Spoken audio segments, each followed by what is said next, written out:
Welcome back to New Rockstars. I'm Erik Voss, and Rick and Morty Season 4, Episode 3, One Crew Over, the Crewcoo's Morty, will forever change the way you watch Ocean's 11 or Inception, you son of a bitch. But why does Rick hate heists so much? Is this episode masking a deeper conspiracy to reprogram us to hate the Marvel Cinematic Universe? I programmed you to roll your eyes. Welcome to Ricksplained, our Rick and Morty after show where we dive deep into the hidden agenda of each episode with special guests and share some hot takes that everyone agrees with. The title One Crew Over the Crewcoo's Morty is a take on the novel and film One Flew Over the Cuckoo's Nest, which isn't technically a heist story, but it does feature a crew of eccentrics plotting a creative breakout from a mental hospital. Really, the target of this episode are heist films, like the Ocean's series, Inception, The Thomas Crown Affair, The Italian Job, in which con artists sleekly subvert and outsmart in a series of exhaustive reveals that everything we've been seeing is part of an elaborate, planned facade, all set to cool, jazzy heist music. It's also worth noting that two of the biggest films of 2019 were heist movies. Avengers Endgame, which featured its Infinity Stone time heist, and Spider-Man Far From Home, in which Mysterio uses implausible illusions to trick Peter Parker with insane reveal after insane reveal in order to heist away his magical sunglasses, which is pretty similar to how Heistatron and Rick out-reveal each other over 2 hours. Conveniently the average length of a film.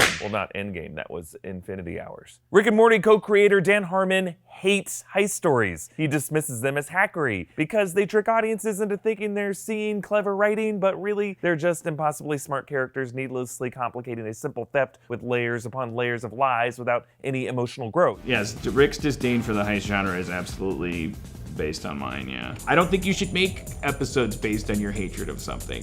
Whatever, man. Like, I just think it's ironic that the heist genre steals so much money from culture. This isn't even the first time Rick and Morty has trashed this kind of storytelling. Season 1, Episode 4, M. Night Shyamalan's, featured a similar plot with a race of alien scammers who trap people in simulations to get them to reveal their secrets. There are simulations within simulations within simulations, like the dream within a dream within a dream heist of Inception, and each simulation is revealed as an annoying gotcha until Rick just blows them all up. Dan Harmon has also mocked the conspiracy twist plot trope in an episode of his sitcom Community, Season 2, Episode 9, Conspiracy Theories and Interior Design, in which Jeff fabricates a night course that he says he's taking, which is really one he made up, but it ends up kind of being real? Or does it? It goes back and forth until someone gets shot. Or do they? Dan Harmon's issue is that reality-shattering plot reveals and stories have become such a worn-out trope, inserted into movies and TV shows just to blow our minds, when really they're just there to make the audience feel stupid. Like, a lot of these plot twists don't do anything to further character along, they just reveal a master plotter, whether it's Danny Ocean or Mysterio or Rick, to really just be a weird sociopathic genius who wastes everyone's time with lies when they could just steal what they want.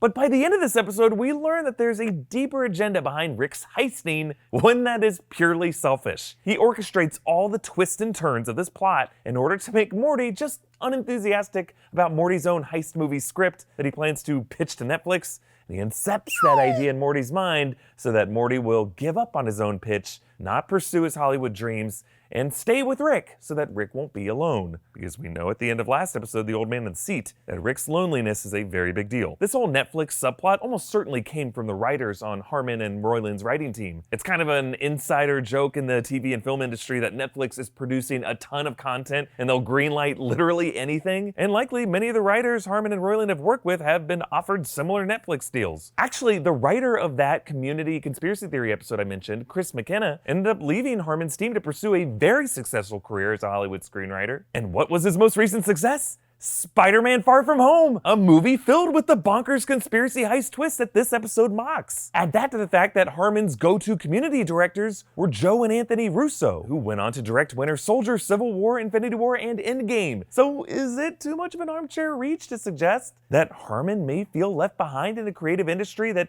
takes in profits with the kind of storytelling that he considers hackery? I don't know, however personal this may be, it is at least fair to say that this episode is hiding a deeper plot to reprogram Rick and Morty fans to think that everything else we like is hackery and bad writing, so that we see only Rick and Morty as good writing, a masterclass on how jokes should be structured, how stories should be told, and how characters should grow. But really, it's just a cry for help to feel less alone. But hey, that's just my explanation. Am I a wrong son of a bitch? Is the MCU actually flawless in every possible way? Well, stick around because we're gonna dive deeper into this episode with special guests after a brief message from our sponsors. Hey guys, have you ever been so self-conscious about smelling good when you go out that rather than hopelessly wander the aisles of a department store, you wait till you get a rideshare that smells kind of good and roll around in the back seat until your drive drops you off early? I have. Smelling good is important, and that's why I love Hawthorne. Instead of inhaling the perfume inserts of old catalogs like an insane person, Hawthorne has you take a short quiz about your lifestyle and preferences, and then they send you 2 scents, one for work and one for play. And they offer this handy quiz that I loved with a scale for BO that goes from no BO to painful BO. And painful can apply to the emotional pain you feel when a bouncer stops you at the door and tells you,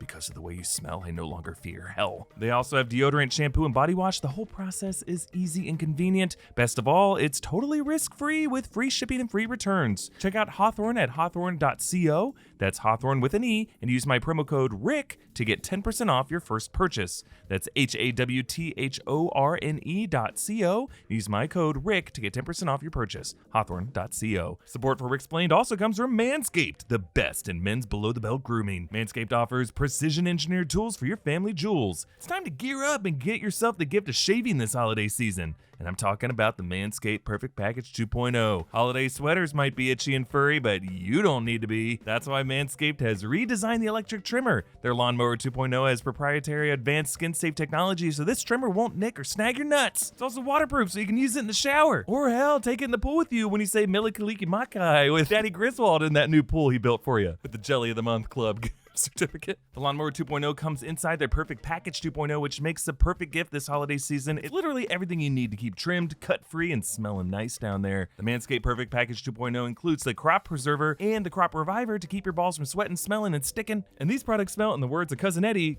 good. And their manly scent is attractive and will set the mood, if you know what I mean. Get 20% off and free shipping with the code Ricksplained at manscaped.com. That's 20% off with free shipping at manscaped.com when you use the code Ricksplained. You can be a bad Santa without being a bushy Santa. And we're back to discuss this episode with us, the one crew over, the Crewcoo's Morty. Did I get it? Yeah.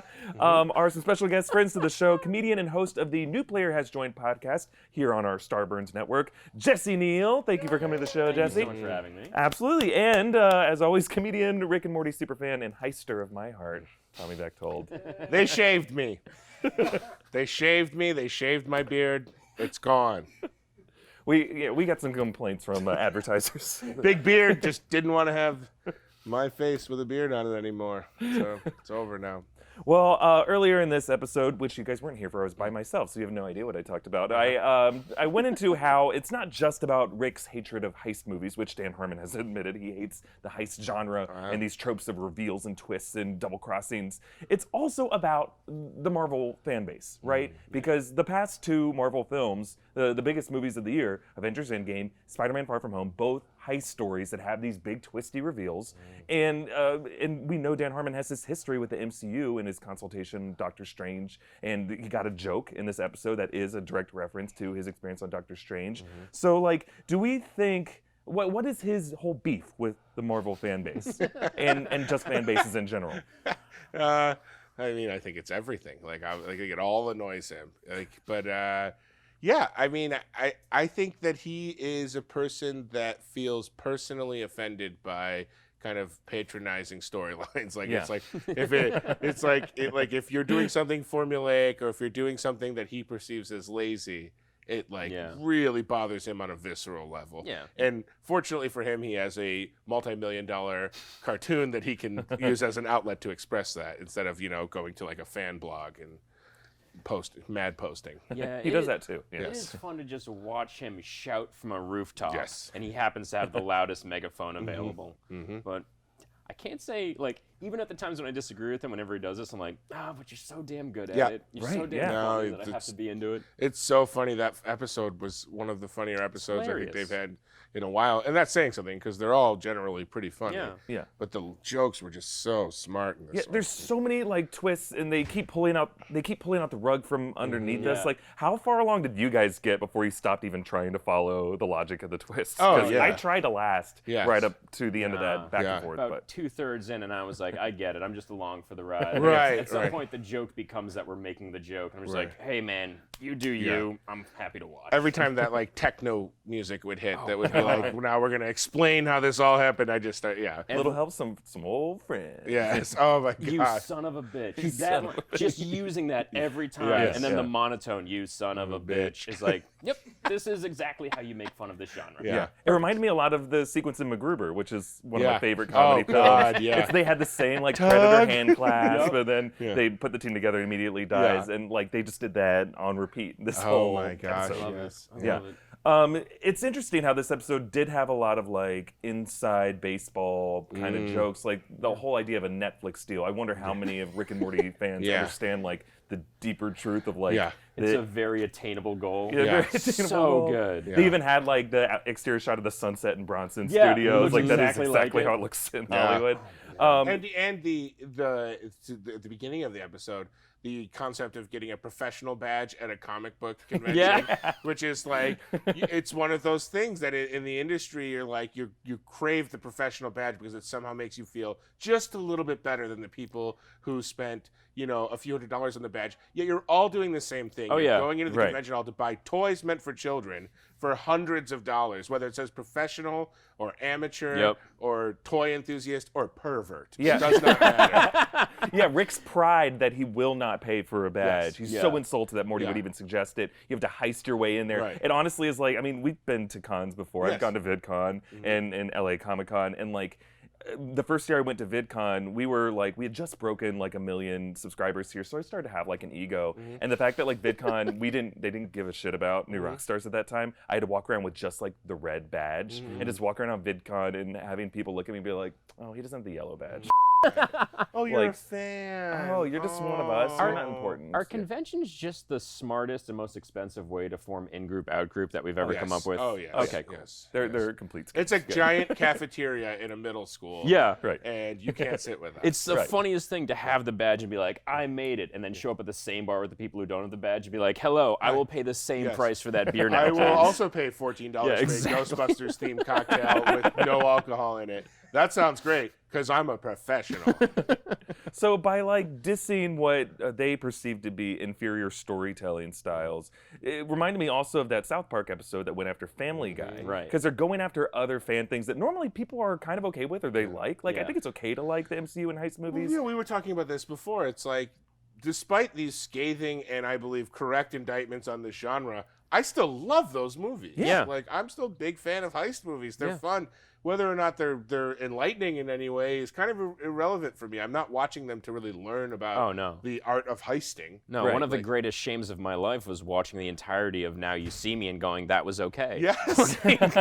I'm not proud of it, and I'm sure if Dan Harmon sees this, he'll think less of me, but that's the truth of who I am. Yeah, is it okay to like these things? Like, they don't follow the same story beats that Rick and Morty episodes do, but like you can get catharsis off of seeing Danny Ocean screw over Terry Benedict. Yeah, why not? Yes. The thing is, like, it's fun to watch the movies and it's fun to watch the takedown of the movies. And if somebody were able to do a takedown of Rick and Morty, I would enjoy watching it too. The problem is Dan Harmon just happens to be the best in the game right now at doing these takedowns. Yeah. So the funniest voice is gonna be the one that I get behind and go, yeah, I like this. I mean, I feel like Trey Parker could do it, like with an episode of South Park, but I don't think he would want to. I think he probably respects what Rick and Morty's doing pay too much. money to watch a comedic just contest them back between and the two of- forth. Like, why are we doing 20 candidate Democrat debates right now? Why can't CNN get behind putting these two in a room and having them just try to outwit each other? A little comedic, mutually assured destruction. Yes. Oh my God. So do we think it's petty for like Rick and Morty to do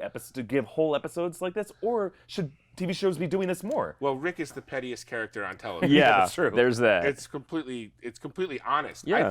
I think it's authentic to them. It doesn't feel that's fair. disingenuous, and it's something they've earned. It's something they've earned through all of these seasons. To do an episode like this that, again, I don't want to steal from you, we talked about before, is kind of devoid of a B storyline, is something you have to kind of earn. Yeah. And they have we watched it without really caring. Like Exactly. I never thought, what are the other characters doing? Where's Morty's family? What are they up to? You know, like Yeah, I find it hard to care about Jerry when you've got what is it? What was the trucula?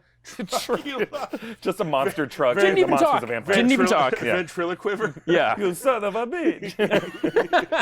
Are there, because they've done Double like microwave. genre takedowns. They did an episode on Titanic and how like goofy that Yeah. plot structure is. Are there other like film genres or fan cultures that you wish they would go after like they have for this episode? Well, you know, I think one genre that gets kind of, in my opinion, a free pass always, as like, you know, like the worse it is often better, is horror movies. Like people like, bad horror is in itself an art form. Like B-movie horror is like, people defend it to the death. Like people will tell you, oh, you've got to watch like Red Mask. It's like 1985. It's the budget was -$3 and like 3 people died on the shoot. And it's the best. You can only see it at 1 a.m. at this one theater on Wilshire. You got to say a code. You will get knifed. And people are like, I've been going for 6 years. It's my favorite thing to do. Like I would be interested to see his take on like very like mid-level budget horror movies that we all just seemingly go, no matter what, these are fine. Like it's hard, they're kind of unassailable. But I think he could do it.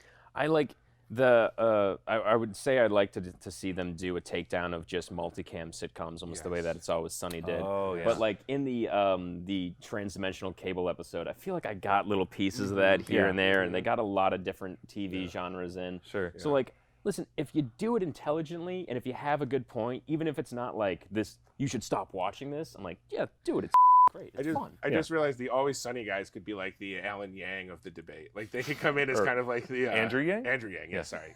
Alan Yang. Master of None writer. Alan Yang is a guy I went to high school with. Shout out to Alan Yang, Webster High School. Go Warriors.